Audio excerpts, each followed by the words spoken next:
विधान परिषदेच्या उपसभापती पदासाठी आज निवडणूक. सचिन अहिर यांच्या विजयाची औपचारिकता बाकी. मवियाकडून जगन्नाथ अभ्यंकर रिंगणार. सचिन अहिरांच्या बंडखोरीमागे सरनाईकांची मध्यस्थी. सूत्रांची माहिती. खासदार फुटीनंतर सचिन अहिरांचं मन वळवण्यात शिंदे सेनेला यश.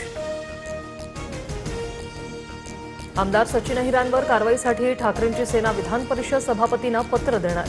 कारवाईबाबत ठाकरे सेनेनं कायदेशीर सल्ला घेतला. सूत्रांची माहिती. जुलैच्या सुरुवातीलाच मोठा दिलासा. व्यावसायिक एलपीजी सिलेंडर स्वस्त. घरगुती सिलेंडरचे दर कायम. हॉटेल व्यावसायिकांसह उद्योजकांना दिलासा. नायरा एनर्जीकडून पेट्रोल 5 रुपये तर डिझेल 3 रुपयांनी स्वस्त. 2 वर्षातील सर्वात मोठी दर कपात. विमान इंधनाच्या दरातही प्रति लिटर 5 रुपयांची कपात. आजपासून नवी आर्थिक महिन्यात मोठे बदल. पासपोर्टच्या शुल्कात वाढ. आधार कार्ड अपडेट करण्याची सुविधा मोफत. विना तिकीट प्रवाशांना 500 रुपयांचा दंड तर एचएसआरपी नंबर प्लेट नसल्यास मोठा भुर्दंड बसणार.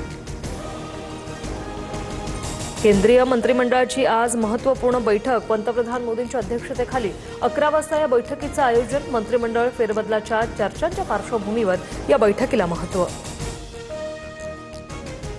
लोहगड हत्याकांड प्रकरणाचं पुन्हा सीन रिक्रिएशन. सिया गोयल नंतर आरोपी चेतन चौधरीला लोहगडावर आणलं.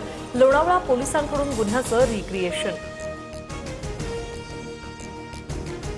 राज्यात पावसाचा जोर आणखी वाढणार. मुंबई ठाण्यासह कोकण आणि विदर्भातील काही जिल्ह्यांना आज मुसळधार पावसाचा इशारा.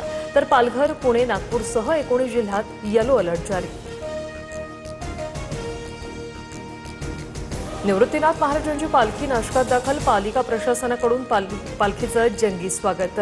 जेसीबीतून पालखीवर फुलांची उधळण. विठूनामाच्या जयघोषात परिसर दुमदुमला.